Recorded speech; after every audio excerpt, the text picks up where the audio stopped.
Vegas on a Wednesday as we creep closer and closer to the start of March Madness. What's up, everybody? He's Tyler Fulghum. I'm Joe Fortenbaugh. This is Bet. Tim Legler is going to join us in just a few minutes to play a little NBA Contender Pretender. The big man's back from vacation, so the return of the daily Fortenbaugh-Fulghum Showdown, DFFS. FFS, that sounds about right. You got it. Sounds about right. That's coming up in a little bit. And we've got place or pass 8 wagers for the association tonight. For those of you who are geeking out over NFL draft props, welcome to the club. Go to our YouTube page, youtube.com/ESPN Sports Betting. We got a lot of action up there between Tyler and myself, as well as the rest of the crew from Daily Wager, who you can catch today on ESPN2, 6 p.m. Eastern. Wednesday means a little let it ride or cash out. We've got new graphics. Yeah, I recall. Everyone's a little worried you might screw it up, but I have full confidence. Quite possible. Vacation or not, I screw things up often here, so. Ready to ride? I think I remember how it's played. Let's see how I do. All right, if you agree, it's let it ride. If you disagree, it's cash out. Let it ride or cash out, number 1. Currently listed at 30-1 to win the Arnold Palmer Invitational at Bay Hill this week. Jordan Spieth will miss the cut. This one I'm going to cash out on. Here is Jordan Spieth in the month of February, the month that we just turned the calendar. I'm ready. He had a 4th place finish at the Waste Management Open. Good. A 3rd place finish at the AT&T Pebble Beach Pro-Am. Better. And a 15th at Riviera, the Genesis Invitational. Solid. His first and second round scoring average in those 3 tournaments, 6 rounds, was a 67. That's good. The struggles with Spieth have been on the weekend, Saturday and Sunday. Thursday and Friday, generally been good. You just got to shoot well on Thursday and Friday to make the cut. That's why I'm cashing out. All right, I am right there with you. Let's go ahead and partner up for the first one.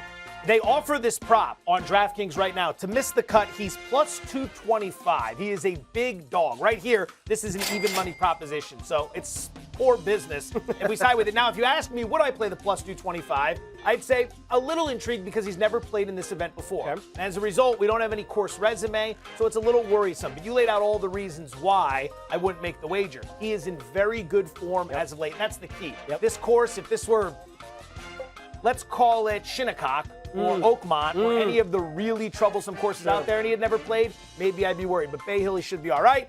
I agree with you on that. Okay. He makes the cut. Now, let it ride or cash out. Number 2, UFC 259 is Saturday right here in Las Vegas, Nevada. You can order it on ESPN Plus. In the co-main event, champion Amanda Nunes is a massive minus 1250 favorite over Megan Anderson, and the over-under is set at 1.5 rounds. So let it ride or cash out. Nunes will defeat Anderson in the first round.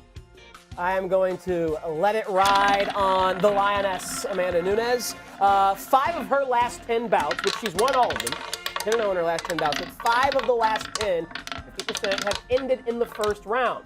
Looking at Megan Anderson, each of her last 4 bouts have ended in the first round. She's 3-1 in those particular fights. And with Nunes being such a dominant fighter for the women at her division, Anderson to me is someone who just cannot present that level of competition for her. I see Nunes getting her on the ground, TKO or KO, submission, TKO or KO in the first round. I'm going to disagree with you here. Okay. Disrespectfully. You know how most people say I respectfully disagree? I disrespectfully disagree. What's everyone going to do about it? It's not like I'm going to come with any extra anger here. Fun with stats. So you laid out 5 of the last 10. I could say Nunes has gone the distance in 4 of her last 6 fights. Yes, she has. That sounds very, very helpful to my case. The key here is Megan Anderson. She can throw a punch, she can take a punch, but most importantly, she is a true, what are they fighting at here? Featherweight, I think it is. 145 pounds is featherweight. Okay. She's a true 145. Her body carries the 145. She has trainers that make sure she's at 145. If you go back through a lot of Amanda Nunes' fights over the last how many, whatever numbers we want to throw out there, she's fought a lot of opponents who don't make that weight. They come in a lot lighter. They might fight at featherweight, but they might be in the 130s. This is someone who can actually carry the weight. I just need to get through 1 round. I'm going to bet that I can do it here. Nunes and Anderson make it to at least the second. See, it was maybe respectful, but I said disrespectful. Number 3, the Phoenix Suns are now 15-3 straight up, 15-3 against the spread over the last 18 games after defeating the Lakers last night 114-104. By the way, nice job, officials, running Devin Booker from that game when we're all trying to enjoy ourselves. What was that? Ridiculous. Let it ride or cash out. Currently the 2 seed in the Western Conference, the Phoenix Suns will be a top 3 seed come playoff time.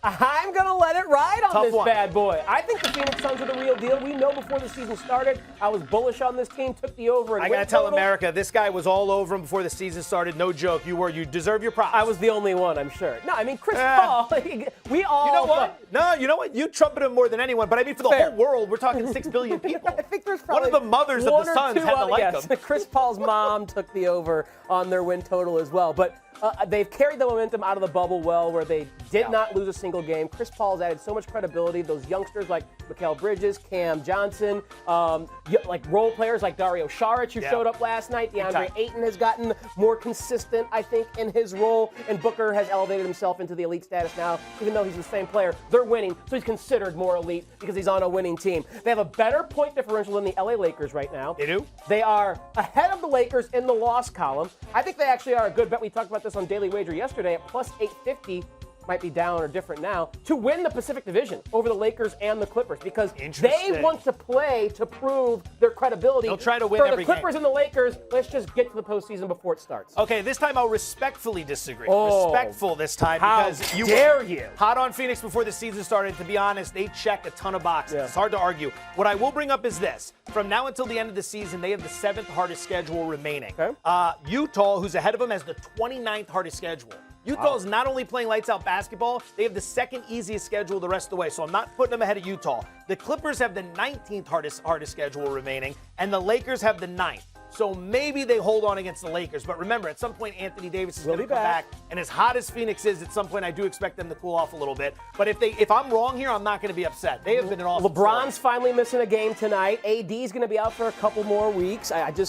Their defense is every bit as good as the Lakers when they're whole. I love this Suns team. I think they're going to be a tough out in the postseason. Let's bring in another voice. Tim Legler, NBA analyst for ESPN, kind enough to join Tyler and myself here on Bet. Legs, we always appreciate it. Today we want to play a little game called Contender Pretender. I'm going to fire 3 teams at you. Tyler will then fire 3 teams at you. You let us know if the team in question is a contender or pretender to win the NBA title. We will start in the Eastern Conference. 10-4 over the last 14 games. Contender, pretender, the Miami Heat. I still got to say pretender with this team. Look, I know that they're starting to get it together. They had a lot of COVID issues and other injury issues at the beginning of the year that got them to a slow start. But I still think there's not another gear for this team based on what we saw a year ago. And that's what would have to happen for a team like that to legitimately be a contender, which for me, that means you can actually see this team in the finals or potentially winning a championship. I don't throw that word around lightly, and I just don't see that gear for some of the key guys that they had a year ago. So I'd have to list them still as a pretender, although nobody should want to play that team in the first round or second round of the playoffs. All right, they lost by 31 points to the Denver Nuggets last night. Contender or pretender, the Milwaukee Bucks? Yeah, I'm going to say pretender. And going into the year, I wouldn't have said that because I love the addition of Drew Holiday. This team had to have another answer on the perimeter, a better offensive player than what they've had at the guard position. They added that in Drew Holiday. The problem is this. In a playoff series, if it goes a long way, you're probably going to have 3 games where it comes down to a handful of possessions at the end of the game. I still don't like the way the Milwaukee Bucks handle those situations because they have a 2-time MVP that I think they fall into the trap. Giannis has to be the guy to go settle this, and that's where his limitations get exposed. His inability shot, a deep shot. He's a questionable free throw shooter in those situations. I just don't think they've given enough of the control of the offense to Drew Holiday for my liking in those situations, and that's why I think once again they come up short of the finals. Very interesting. So maybe they're a pretender. What about the team that's a half game up on the Brooklyn Nets for the number 1 seed in the Eastern Conference, the Philadelphia 76ers? Contender or pretender? I'm going to put them as a contender. I legitimately think this team can get to the conference finals and give Brooklyn probably the best matchup of any team in the East because they have a very unique way to attack you. Nobody has a Joel Embiid in this league, a guy that legitimately now for the first time in his career is playing for 48 minutes like a power player. Now, he'll still make his occasional jump shot. He'll shoot a three because he has the skill set to do it. But that's not his primary focus. It's getting to the paint and dominating you at the foul line and with his skill set and touch within 10 feet of the basket. It's watching him play with this kind of stamina and commitment to it and the extra shooting they've added around him. I think Philadelphia's a legit contender. All right, Legs, that was the Eastern Conference from Brother Fortenbaugh. I'm going to take us out west of the Mississippi to the Western Conference. 3 more teams. And before I get to that, I got to ask you this. Has any ESPN personality ever introduced you by saying, "We've got legs, and we know how to use him"? Yes. It's happened a lot over the course of my time here at ESPN. So I'm obviously very creative. I'm obviously just a fake, a fraud, a phony there. But we do love using you here, Legs, because you know your stuff when it comes to the association. Now to the West. My Phoenix Suns. We were just talking about my Phoenix Suns. They're 23-11, second best record in the Western Conference. Actually have a better point differential in net rating than the LA Lakers right now, the defending champs. Contender or pretender in Phoenix? You've got to call them a pretender right now in terms of actually winning a championship or getting to the finals. Look, I love this team. It's one of my favorite teams to watch right now. This is a great story. You have young players that are starting to really grow up. Chris Paul's obviously added a lot of leadership, but here's the thing.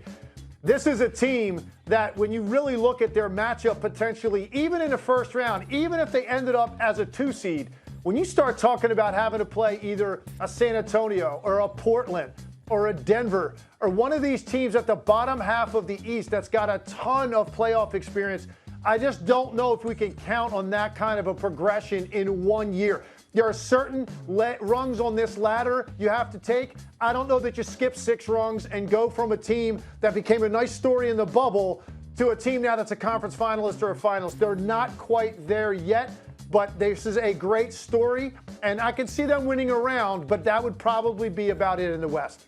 All right, Legs, how about a team that disappointed last year in the bubble? The LA Clippers have a new coach now with Ty Lue. Doc Rivers gone, but that nucleus of Paul George, Kawhi Leonard, Pat Bev still in place. Contender or pretender for the LA Clippers? Yeah, I almost feel like you have to put them as a contender, right? This is the team we really expect ultimately to see the Lakers in the conference finals if both teams are healthy. But look, I have doubts about this team. I'll still list them as a contender because of the talent, and I do think they look like a better version of what I saw a year ago defensively. But I've got question marks about Paul George. He has to be big when they need him to be big in those series-defining moments in a playoff series, and he has struggled with that throughout his career. And I don't know if he's overcome that. He's had a great start to the year, but that doesn't matter. It's all fluff in the regular season. I need to see him, in a 2-2 series, in a Game 5, when Kawhi is just average. I need to see Paul George have a 35-point game and get them through that moment. He has struggled with that in the past, and it's not just last year in a Game 7 against Denver. It's historically throughout his career. He has had some rough moments on nights when his team desperately needed him to be really good, if not great. So I still have question marks, but the talent alone and the fact that they're better defensively, certainly you have to list them as a contender. All right, Legs. Finally, in the Western Conference, we talked about all these teams, but the franchise with the best record in the NBA right now is the Utah Jazz at 27-8. They've been a buzzsaw this season. Are they a legit contender, though, or is that best record kind of glossing over, putting a veil over a contender? No, they're a legitimate contender, and look, this is more than a great story. This is a team that when you watch, you say, okay, they can beat you multiple ways. They can beat you by defending on a given night, if that's what it takes. If they don't shoot the ball well, they can lock you down. They're that good defensively, and they can win a game that way if they need to.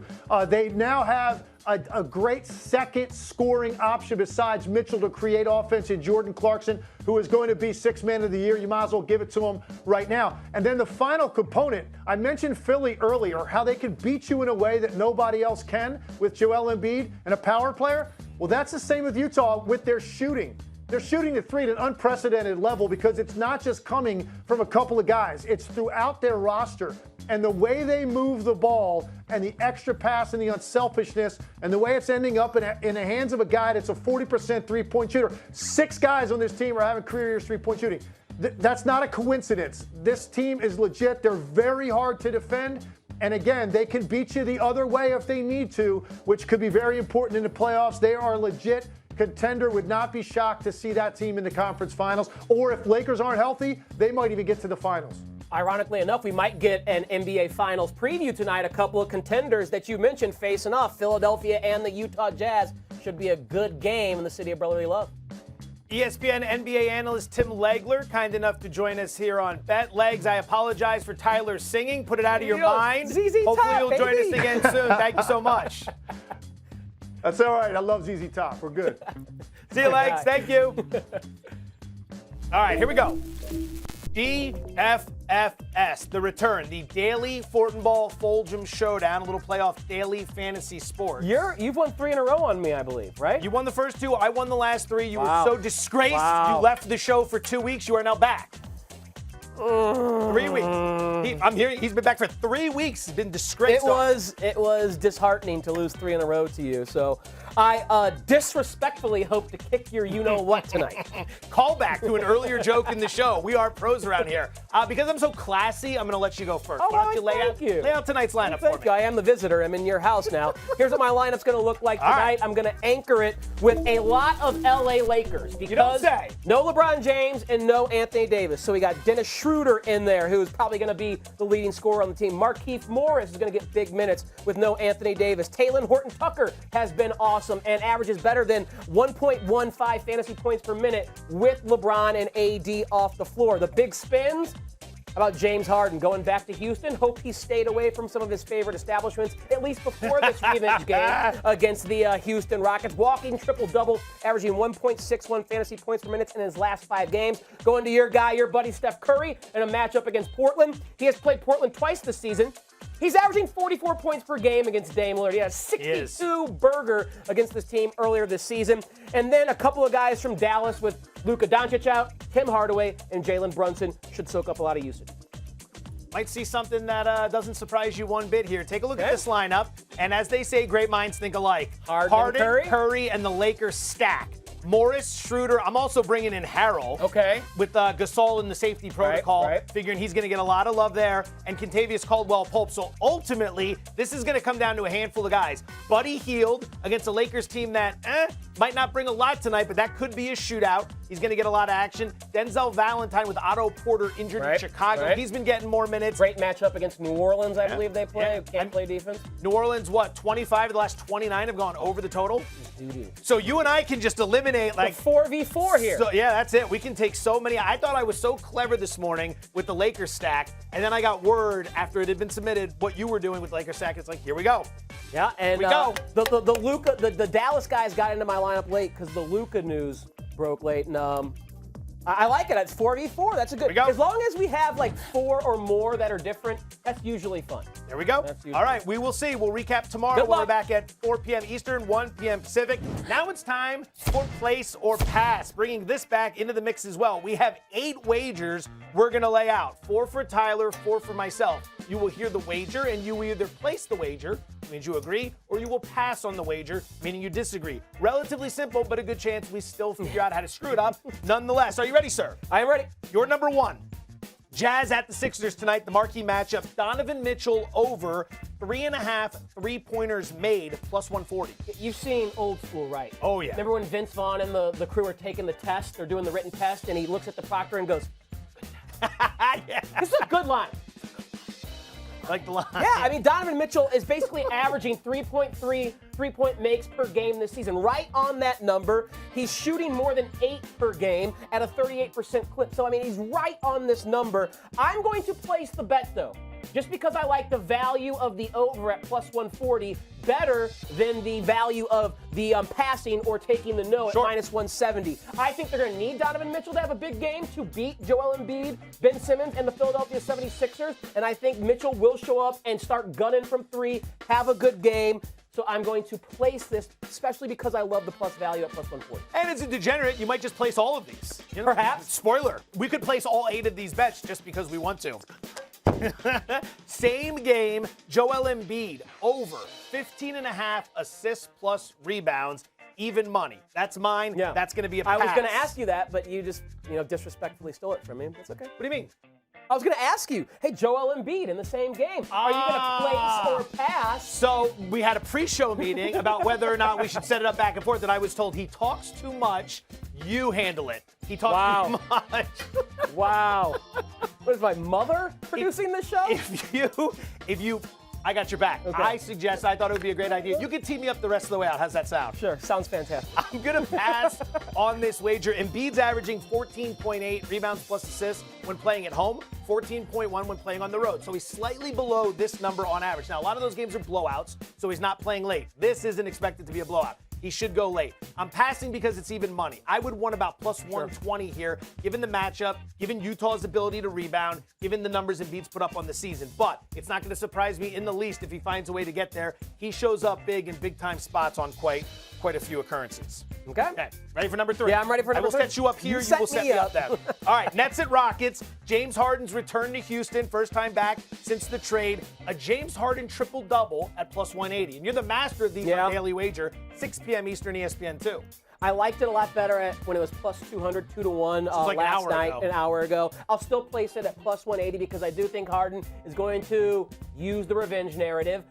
The biggest thing we have to worry about with him is rebounds because he's basically a walking double-double with points and assists with no KD. And his, I think, assist prop is 11.5 right now. So Vegas is expecting at least a double-double. However, he has a 14.9% rebound rate, which is like power forward center rebound rate in his last 8 games, most of that without Kevin Durant. And the Houston Rockets have no DeMarcus Cousins and literally are the worst rebounding team in the entire NBA, 30th in rebound rate. So I think as long as Houston can keep it close and he gets his normal allotment of minutes, we're getting it tripped up for James Harden.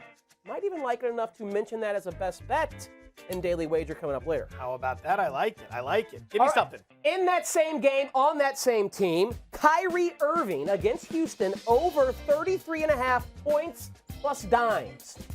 Place it. I will place it. It's minus 110. I will place this because one of two things is going to happen in this game.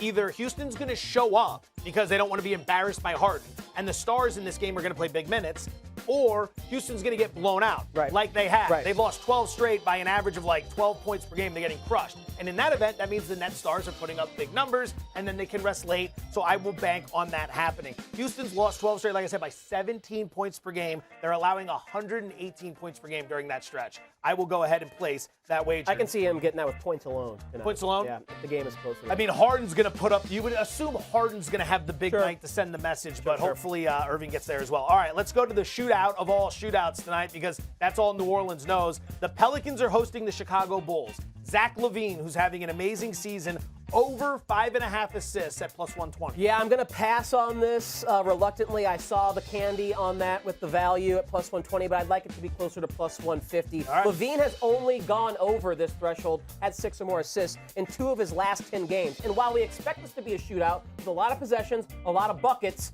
which could add to his assist rate, I think he's going to score more. I think he's going to have a 35-point game, 4 assist type of game. So I'm more bullish on his point total. I'll pass on the assist total here just because there's not quite as much value as I want at plus 120. Okay, I like it. In that very same game, I'm ready for it. A guy who's been cooking as of late, Zion Williamson. I've heard of him. Plus 210 to record a double-double against the Bulls.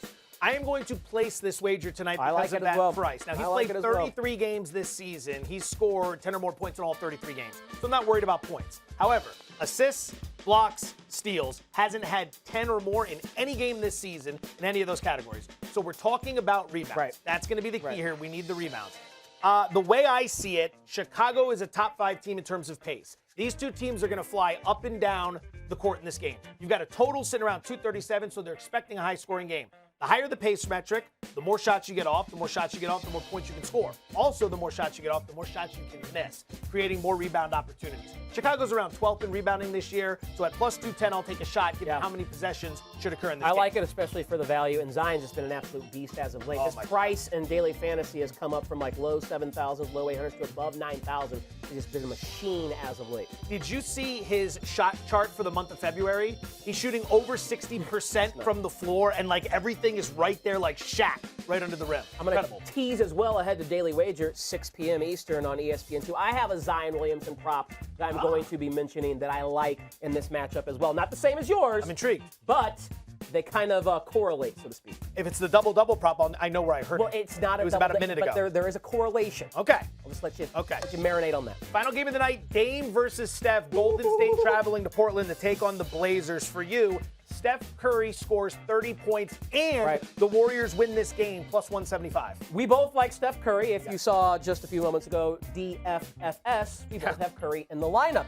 And I mentioned in the 2 matchups against Portland this season, Steph has gone for an average of 44 points. He's taken 14 threes per game. Attempted 14 threes per game. It's 28 He likes the three. against Dame Lillard. They actually, the Portland Trailblazers, Joe, have the worst defensive efficiency against the point guard position in the NBA. So this is a double chef kiss, premier matchup for Steph Curry. Massive total. And the Warriors are favored. So I think he gets 30, and I like the Warriors to win this. Draymond Green should be okay with the minor ankle sprain. I'm going to place this bet, plus 175, 30 plus, and a win for the Warriors. Spoiler alert, I really like the Warriors in this game. So do I. Massive bounce back spot after getting humiliated against the Lakers on Sunday night. They fell behind 20-5 to start that game. They lost by 26. They've had 3 nights to stew over it. Draymond, Steve Kerr, and Steph Curry do not allow this team to embarrass themselves 2 nights in a row. They might lose 2 in a row. They're not going to embarrass themselves 2 nights in a row. Final place or pass, what do you got for In that same game, the other all-star point guard, Damian Lillard, who has been an assist machine as of late, his prop set at 8.5, under, even money, under 8.5 dimes per day. Okay, so I am placing, and it's going to come up as pass. I just realized I screwed up. You thought it was over? I thought it was over. I like didn't the read. under Reading here. comprehension. I told you. We told you at the beginning, though, we were likely going to screw this up. we gave you that disclaimer, and yes, we screwed it up. Now, I'll say we, but it was me. It was me. So if it's going to say placed, I am going to place it. Oh. Berthad. Fantastic job on the graphics. Fantastic. You All just right. let him peek inside to see how the sausage was made, and you didn't need to do that. That's called filibustering. Yes, it TV was. filibustering. Just a lot of vomit coming out of my mouth in the form of words, and the great people behind the scenes are able to get the job done. Dame's averaging 8.1 assists per game this season, so we are asking him to do quite a bit in this game. Now, should be a higher scoring game, but here's the key. Dame Lillard is from Oakland, California, where the Golden State Warriors used to play. They've moved across the bay to San Francisco, but they are the Bay's team.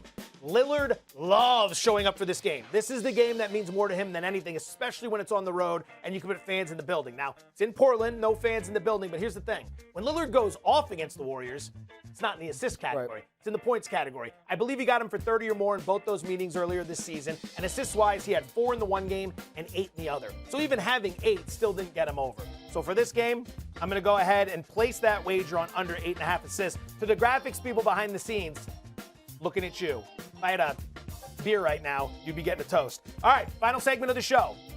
Before I let you go, we implemented this while you were on vacation. Just an opportunity to get one last wager in out the door, something we didn't talk about on the show. All right, before I let you go, it is a game we discussed, but it's not a wager that was placed. We like a shootout by the or in Portland, between the Blazers and the Warriors. The total has actually dropped a little bit, which I'll take, but makes me wonder. 233 is the total for Dame versus Steph. I'm going to go over that. I think Steph has a big game. I think Dame has a big game. Golden State can play good defense, but they play at a fast pace. Portland plays at a fast pace and doesn't play good defense. So 233 is all we need with Steph and Dame firing. I'm going over. They're going to get after each other tonight. Like when these two get together, they've met so many times in the playoffs over the years. They always show up. Neither team takes a night off when these two get together. I think you're going to get a good effort there. I'm going to go to the links. The Arnold Palmer Invitational at Bay Hill. Matthew Fitzpatrick minus 125 in a 4-round matchup over Paul Casey. So it's really just a head-to-head matchup between these two golfers. I need Fitzpatrick to do better than Casey. So hopefully Casey misses the cut. Fitzpatrick makes it. We don't even have to watch the weekend. Don't have to worry about Saturday and Sunday. Matthew Fitzpatrick is ready to pop. First and foremost, 25-1 to win the tournament. Maybe a sprinkle a little bit there. He was tied for 9th in this tournament last year. He was runner-up in this tournament 2 years ago. And he's in great form as of late. He was 11th last week at the WGC Workday. He was tied for 5th at the Genesis. Paul Casey hasn't played in this event since 2017 when he finished 41st, although he is playing very well on tour right now. Right. His only 2 tour stops this calendar year, he's been fantastic. So there's going to be a tough matchup. I will lay the minus 125. Matthew Fitzpatrick has been fantastic. Anything in that event you like? Any long shots? Anything you're keeping an eye on there? I haven't dug into Rory the research plays yet. really well. I haven't dug into the research yet. Rory does do well there. Just from daily fantasy perspective, that's intel I've looked at so far, there's a few guys I see as underpriced, so to speak. A guy I do see as overpriced we talked about is Jordan Spieth. I think he's going to win it, but we do hope he makes the cut based on Let It Ride or cash out earlier. Good stuff. That handsome mug right there, this moderately attractive mug right here. You can catch us on Daily Wager today at 6 p.m. By the way, Bill Walton, the big red deadhead, is showing up. He'll be there, ESPN 2, 6 p.m. Eastern. As for us, we'll see you tomorrow back here, 4 p.m. Eastern, 1 p.m. Pacific. Have a great night, everybody. Legs! Oh, no.